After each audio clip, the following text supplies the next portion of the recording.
Nicole Ellsworth. Here. Dorothy Johnson. Here. Pete Schultz. Here. Sue Olds, absent. Excused. Elgin Nichols here. Rod Charles. Here. Joe Frost, absent. Michelle Klein. Here. Thank you. Any public comment on non-agenda items?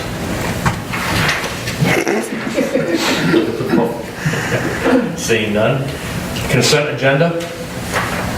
Approval of the proposed agenda. I make a motion that we approve the agenda. I'll second that. It's been moved, supported. Any other discussion? All in favor? Aye. Opposed, same thing. Approval of the January 21st, 2019 regular meeting minutes. Make a motion that we approve the January 21st, 2019 regular meeting minutes. I'll support it if there's no correction on. Seeing none. And then I have list. All in favor? Opposed, same thing. Reports. I move that we receive and file the following reports: police report, code enforcement report, DPW report, executive director report, and the revenue expense report and financial statements. I'll second that. It's been moved, supported. All in favor? Aye. Opposed, same thing. Payment of the bills, February. Make a motion that we pay the bills for February in the amount of $56,665.56.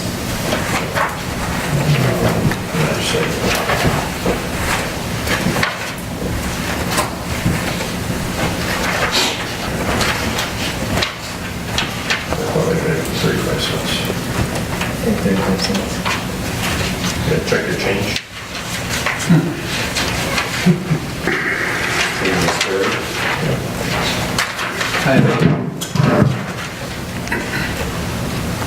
Was that the total?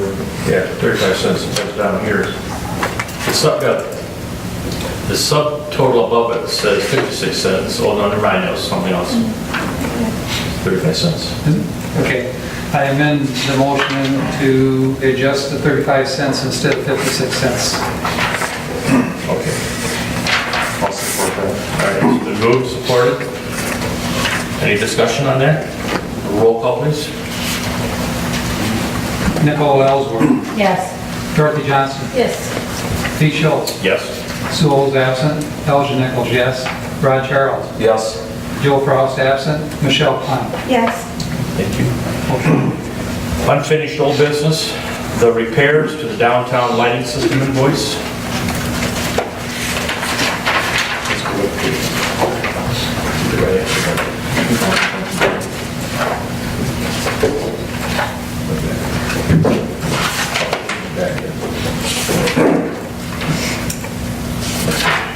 Got the tab, these pages here, right there. At the last meeting, I know we had a discussion on that, so we had set it aside to this meeting for some more information. Glenn dug into it a little bit farther, so if you want to go ahead and give us a little background, Glenn? These lights were installed by the DDA back in 1988. And they've been removed and relocated again with the rear parking lot paving back in 2007, 2008. So they've been around a while, but they do belong to the DDA and they are installed on village property. So.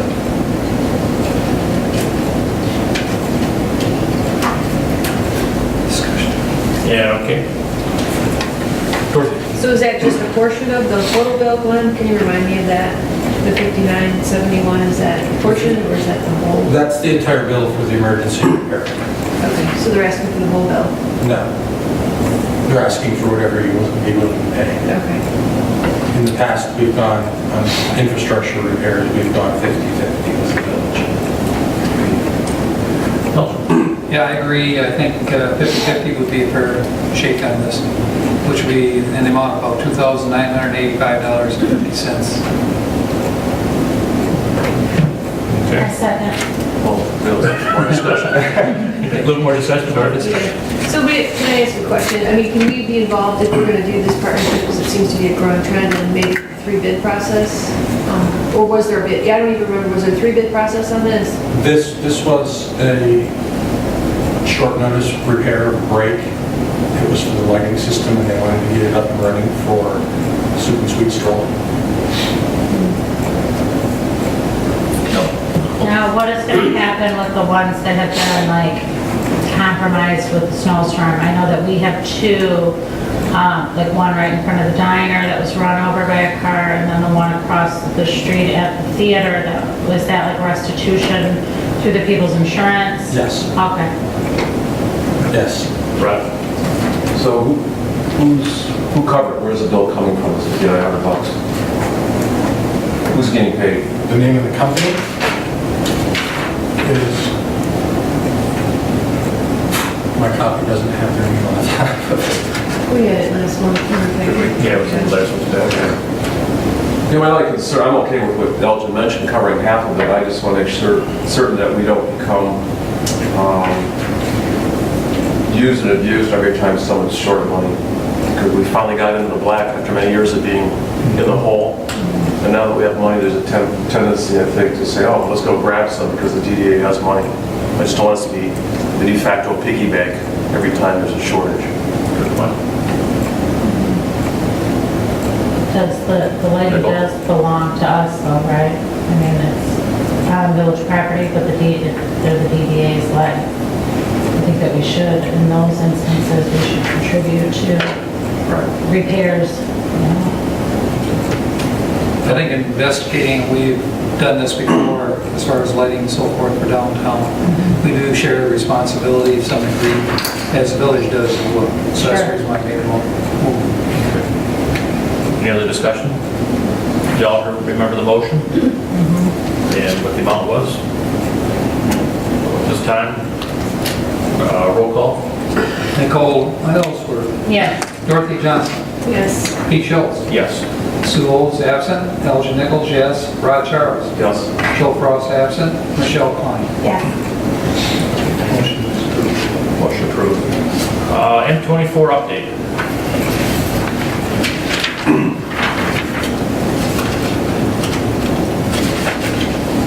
In your packet is basically a summary of the discussion that took place on February 6th at the Oakland TSC. They were kind enough to kick those of us from communities out a little bit early in the day, so we didn't have to sit through 4 hours of road drainage between Lacroix and Oxford. Basically, the good news out of this meeting was that we did get formal approval for a new block crossing between the park and the Atchison Alley. And they also committed to a mill and resurface of the entire detour route after the project is completed. So we'll have a brand new road through our industrial park and heading north towards Tyson. So those are the high points. Overall, we've been running to play catch up because of our SHPO delays, and we're in the process of writing and creating special provisions. Anything that is outside of the normal for a state highway has to have a special provision written for it that has to be approved through multiple departments of MDOT. It takes about 2 to 3 months on average to get those approved. Our final design drawings aren't due until June, so we're hoping to get these special provisions approved as fast as possible so that we can indeed put the correct information in. And I'd like to thank the members of the task force for putting in some hard work on this, because there have been design decisions that we put placeholders in, but they've been very productive in those meetings. So shout out to those folks.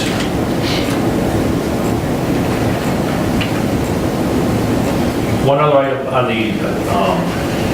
the topic of discussion there was the water main that the village was looking to replace. Did you talk to Joe and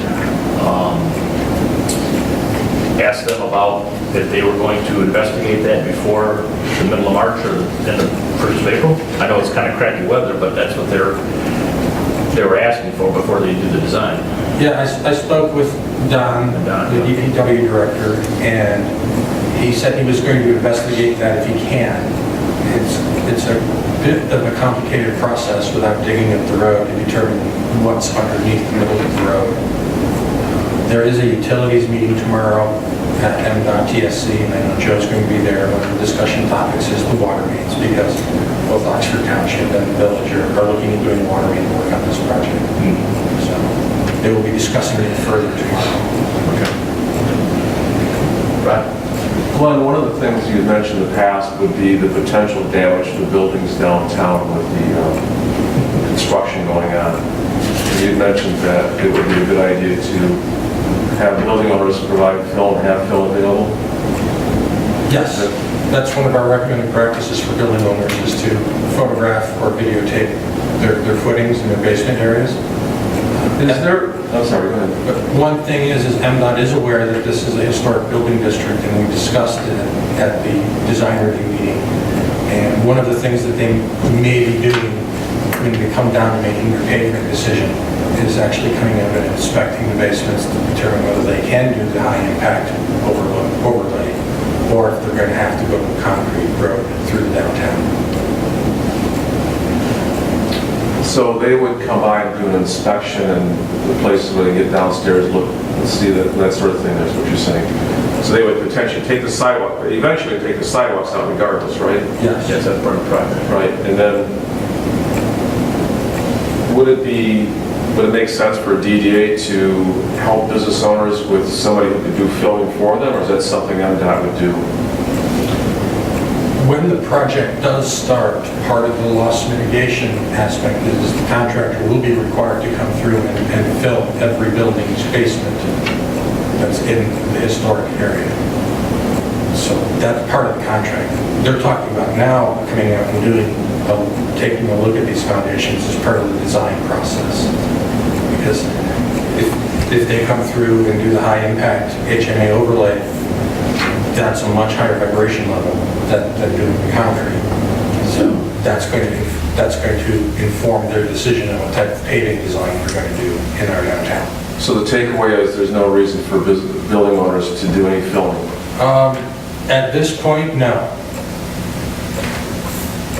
At this point, there was quite a bit of discussion was had at the meeting discussing that part of it. And, we made them fully aware of the fact is, these buildings are older, probably older than some of the ones that were in Rochester, because they keep referring to Rochester all the time to be such a historical district. I said, we got buildings out here that were way older than them, they're all field stone construction. Right. So they even said to the engineers that, yes, somebody, we're gonna have to go and film them ahead of time just to make sure. So then, they're leaning towards the asphalt construction because it's cheaper to go through with that. And in order to do that, it's really heavy vibratory compact, and they have to do that in order to get the compaction of it, in order for it to hold up. So there was much discussion back and forth on that, and we even threw out the thing on, if that comes down to it, then at least can they do concrete, at least from basically Denison Street to East Street, which really is the only thing that's really affected by it. So they were sending that information plus the other design engineering to Lansing, to some other committee that I didn't understand what the acronym meant for, but they kept referring to them that they were setting everything up to them to come up with the design standard, then keeping in mind the construction of the buildings. So. I have a quick question to, I forgot the answer, I know there's a lot of meetings, when the road's torn up, are there provisions for anything that they might find of historical nature, like the old interurban? We right now have salvage rights on behalf of the village. That's one of the special provisions we're writing, is retention of salvageable items. So What would they expect to find, besides tracks? we're expecting to find tracks. I don't know what else we'd be expecting to find. Historical artifacts perhaps, but How deep will they go, as far as digging? without looking at the construction documents, I couldn't tell you. The northbound lanes, which is where the main storm sewer main would be, probably on an average, they would be probably close to 6 foot deep at least, if not deeper, in order to, Why don't you cover most everything that 48-inch pipe or so that's going into the ground, so at that point, it's going to take a pretty good sized trench to get around through there. And if they go with asphalt, they have to have a pretty good base in there. Absolutely. So, it's critical, otherwise the road will never hold up. especially with traffic, we get those big heavy trucks that blow up everything. Okay, thank you. Anybody else, any questions on that? downtown? Thank you, Glenn. The new business, application to the Historic Preservation Community Assessment.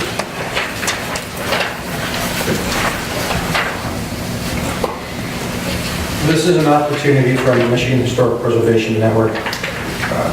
They will select a community if they have a lot of people, communities applying. They might accept an additional 1 or 2 communities. But basically what this does is they have a program that really helps us enhance our historic preservation efforts.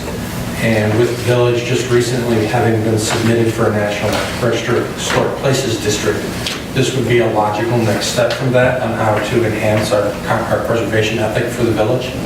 There's no cost to apply. It's a relatively short application. We have probably only 1 in 30 or 40 chance of getting it. So What does it do for us? there's a multi-part process. It gives us better access to SHPO staff. And so they'll come out, they'll hold community meetings, they'll do recommendations for rehabilitation. They will look at what type of design guidelines, specifications we might want to enact in our community. They'll do some public engagement work around the whole aspect of historic preservation. How do you lose? It doesn't cost me anything, is what you're telling us. Yes, it'll cost me about an hour of time. Forget it. So do we need a resolution, or do we need a vote, or what do we need to get for an answer from, for doing it? So I just want to make sure I hear this right. As a building owner, does that mean that's to put restrictions on what I can and cannot do to my building? Not in the slightest. Okay. No, we are still, it's the same with our National Register Historic District. It's an economic opportunity for tax credits for redevelopment, and it's an opportunity for cultural tourism. Okay.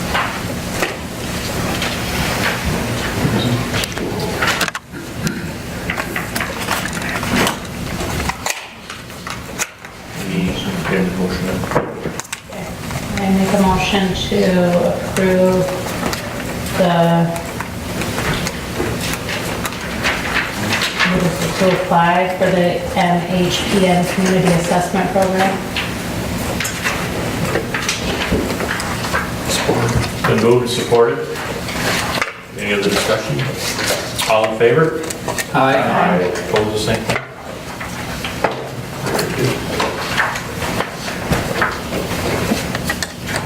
Bicycle parking downtown.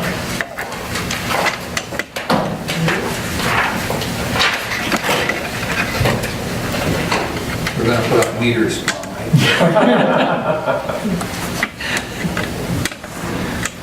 With air pumps, I mean. I know. With air pumps. One of the things that's been noticed on a couple of assessments that have been of our downtown, the last time, a couple times we had consultants come in, is you've got a nice downtown, where your bike parking at?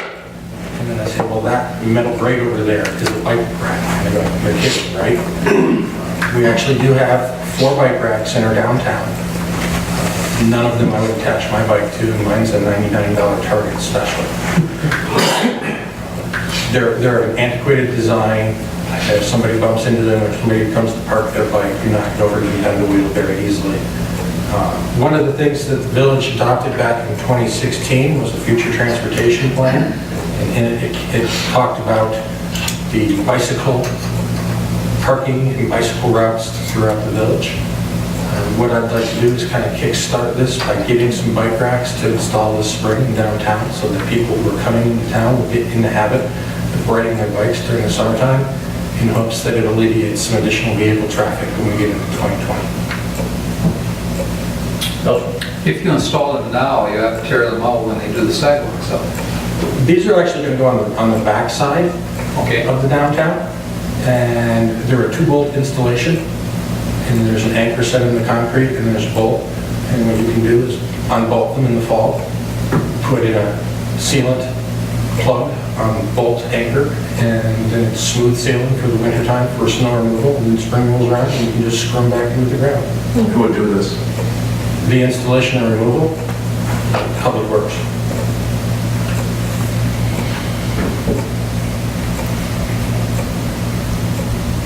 Which brings up a question too, 2020 comes up, most people come into businesses through the other side of the back part of the buildings, right? So this would help in that regard. And just to refresh our memories, what's being done on the reverse side of the buildings during the 2020 project, anything? This spring, we're doing some cleanup of the landscaping beds. Like what you and I talked about? Yes. So that all the village-owned landscaping was going to be cleaned up and replanted this spring. Tentatively scheduling that date for the first Saturday in May, so that we have decent enough weather to get people out there. We're going to be looking at fixing the tree grates in the back and the bricks that have been heaved due to frost. Generally, this summer is going to be an attempt to get backside to be as pleasant as possible, so that when 2020 rolls around, it is a pleasant place to spend some time rather than having to fight through the traffic on the street side. And that's where I was going with this, because if we want to have people come in, I think we continue to make the backside of buildings attractive so that we minimize the discomfort going to the front doors for the few places that use the front door. Michelle, what your business is at? Both. Equal. So you have any idea what this would cost us? For With bike racks? bike racks, 10 bike racks is $2,904.40. So $200 roughly. There's several different styles of bike racks. Do you propose a particular style? We propose, because of the existing structure of the bike racks, that we go with the Darrow Icon hitch. It's got a center plate, it's for parking 2 bikes at a time, 3 points of contact. And it's in your packet, there's a picture of it, right? But it's got a bicycle icon right on it that's cut into the lip. Yeah. And so that kind of gives a very heavy hint at what this is for, as opposed to a hoop, or what we've got down there now, a couple of grills for bicycle parking. Did you check on different designs? I've seen the different towns go to little cutesy designs in the shape of bicycles and things like that. Any thoughts on those? The more artistic they get, the less they're used as bike racks. Quite frankly, if you have a anchored hoop, or if you have a bike icon, or something in the shape of a bicycle, that's the most attractive for cyclists, because they immediately recognize it for what it is. And they don't have to hunt for anything. Is there any other communities that's using that particular type that you know of? I know of one other community that's doing that. River Rouge, down the street. Down the river. And they find it, That was true. they find it effective? Yes. Okay. Yeah, I've actually worked with, we've been having discussions about bike racks here, right, on our front streetscape, and so I've had conversations with our consultant about the initial designs, and they've used Darrow before. They're actually the preferred contractor for this project, for the streetscape project. What color are these? They're going to be black. They're going to be powder coat black, like all of our other furnishings in the district. If we go with this kind of a design, would we want to revisit that for the task force to look at for the front end of the streetscape too, or no? So it would be a consistent look, just completely different? Our discussions that I've had with Sue Grissom is we would put these up for a year, and then we would move to the same bike racks that we have out front, and move these bike racks to other places within the village that may need that type of parking indicator. These are sort of the training wheels for the bike parking in Oxford. Yeah, I know that there's a high demand for this. I see it every summer with, we get big groups of biking groups that come in, that are training for like can be like a longer, like they compete or whatever, but they come in their full bike outfits, and they always have to chain their bikes to my patio, because there's nowhere to put them. And so I was wondering, like, if we get like 10, 12 people, is there gonna be enough room for them all to, because they'll even like hook up to the fencing like in the park and stuff like that, because their bikes are very expensive. I don't know that they would want to leave them, all the way in the back. We may put a handful on the front side of Centennial Okay. Park because that is a big bicyclist demand in the summertime. Sure. I like that. Board's pleasure.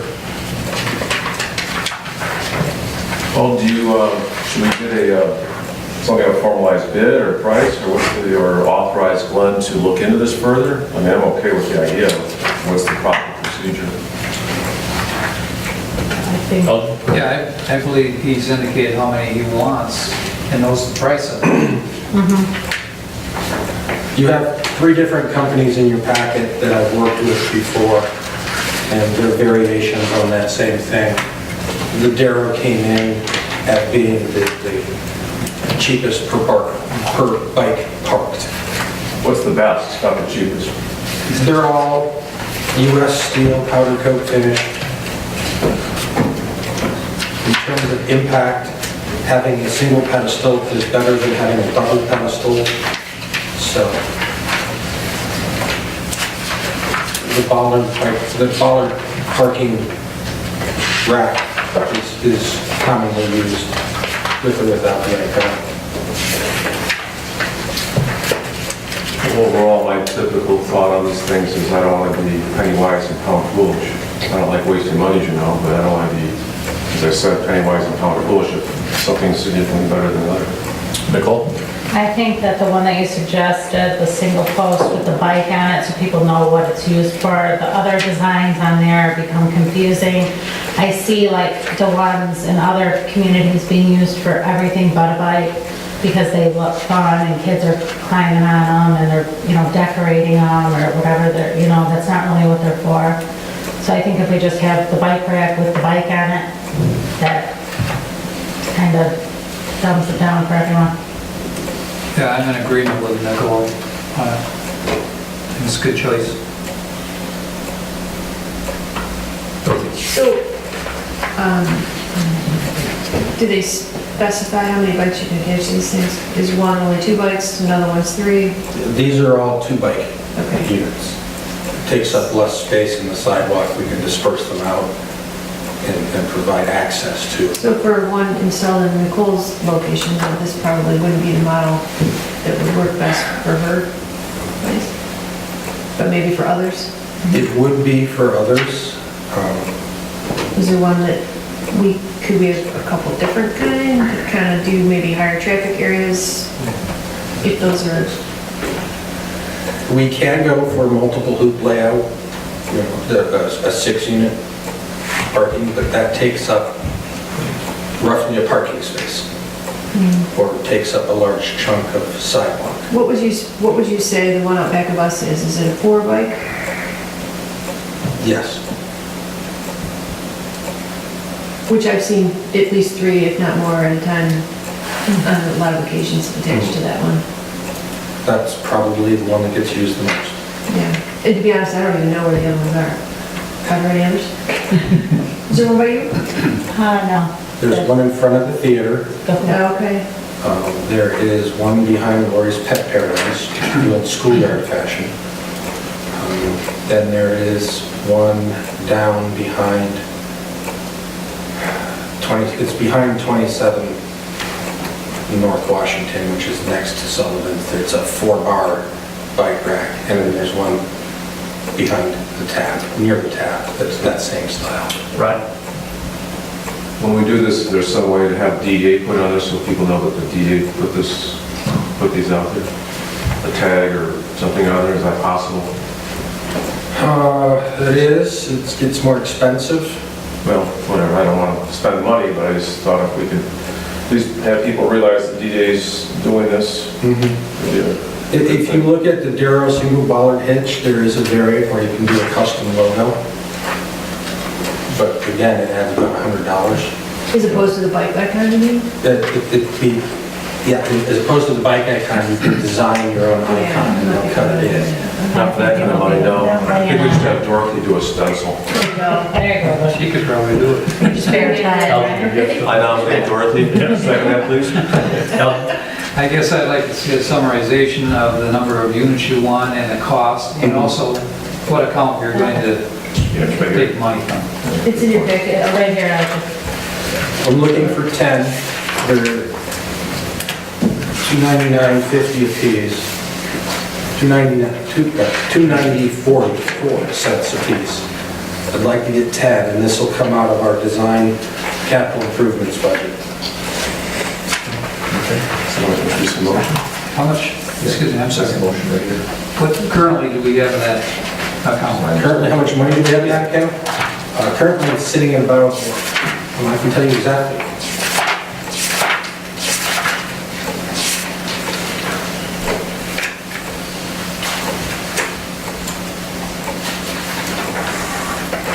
We're currently sitting at $10,000 in that. We haven't touched it. So what I'd like to do then is offer a resolution to direct the staff to purchase 10 Icon hitch bike racks from Darrow Incorporated. A second. It's been moved, supported. Any discussion? Roll call? Nicole Ellsworth, Yes. Dorothy Johnson, Yes. Pete Schultz, Yes. Sue Olds is absent, Elgin Nichols, yes. Rod Charles, Yes. Joe Frost absent, Michelle Klein. Yes. Move board members. Didn't think right. Items moved from the consent agenda, we had none. Board member comments. Elgin? Don't really have any comments. Then, Rod? Quick comment, I don't know if folks have heard, but Jim Sherman Sr. passed away Saturday.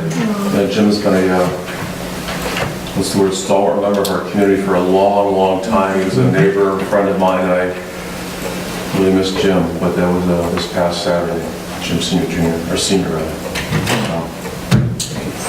Great guy. I'm sorry for your loss, Rod, that's what, and I just, I want to thank everybody for their hard work, and good job, everyone. Thanks, Glenn, for getting the bike thing going. I think it's super exciting. I think it's huge. Yeah, for sure. Wasn't my idea. Okay. Michelle? And I have nothing either to add to that. So, any extended public comment from the public? I think I need a hearing aid. We'll try to talk louder. How's that? That's better. Okay. I'm not sure we have that in the budget. They're working my neck, and maybe I do need a hearing aid. I think Quavic makes these shells like this, don't they? Entertain a motion to adjourn. I'll second that. All in favor? Aye. Aye. Thank you. Thank you. Good job. Thank you.